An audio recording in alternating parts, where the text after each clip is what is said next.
சாலைகள் தெருக்களில் சாதிய பெயர்களை மாற்றுவது தொடர்பான அரசாணையில் தடை நீட்டிக்கப்பட்டிருக்கிறது. அரசாணைக்கு விதிக்கப்பட்ட இடைக்கால தடையை நீட்டித்து உயர்நீதிமன்ற மதுரை கிளை ஆணை பிறப்பித்திருக்கிறது. இதுகுறித்த விவரங்களோடு இணைகிறார் நம்முடைய செய்தியாளர் இந்துமதி.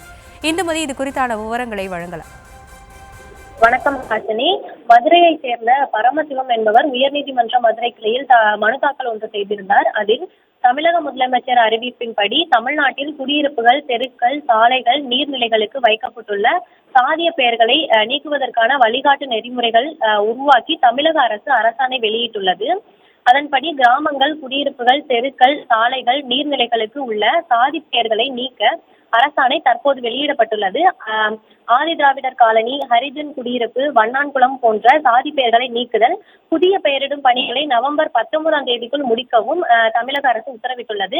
இந்த நிலையில் நடைமுறையில் பல பிரச்சனைகள் உள்ளது. எனவே இந்த அரசாணைக்கு தடை விதிக்க வேண்டும் என்னும் மனுவில் கூறியிருந்தார்.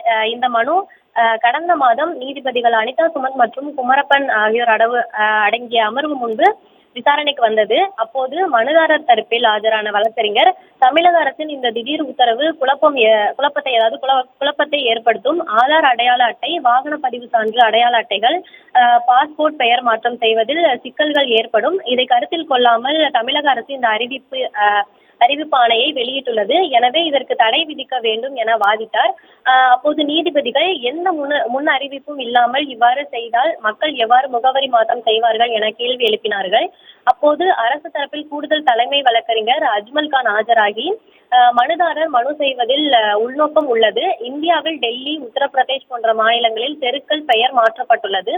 மாநில தலைநகரங்களின் பெயர்கள் மாற்றப்பட்டுள்ளது. அப்போதெல்லாம் வராத குழப்பம் இப்பொழுது எப்படி வந்துவிடப் போகிறது?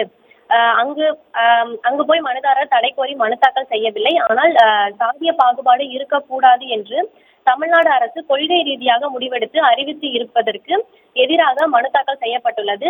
இந்த மனுவை தள்ளுபடி செய்ய வேண்டும் எனவும், மேலும் இந்த அறிவிப்பாணையை செயல்படுத்துவது குறித்து செயல்முறைகள் தெளிவாக குறிப்பிடப்பட்டுள்ளது. சாதி பெயர்கள் உள்ள பகுதியில் மக்கள் கருத்து கேட்க வேண்டும். சாதி பெயர் இருக்கும் இடத்தில் எந்தவித பிரச்சனையும் இல்லை என்றால் அதனை நீக்க வேண்டியது இல்லை எனவும், மாவட்ட நிர்வாகம் இதில் எந்தவித இறுதி முடிவும் எடுக்க முடியாது என்று வாதிட்டார். அப்பொழுது நீதிபதிகள் சாதி பெயர்கள் நீக்குவது குறித்து மாநில அரசு எடுத்துள்ள நடவடிக்கைகள் பாராட்டத்தக்கது எனவும், அதே நேரத்தில் இதற்கான என்ன வழிமுறைகள் வகுக்கப்பட்டுள்ளது என்பது குறித்து தெளிவுபடுத்தவில்லை.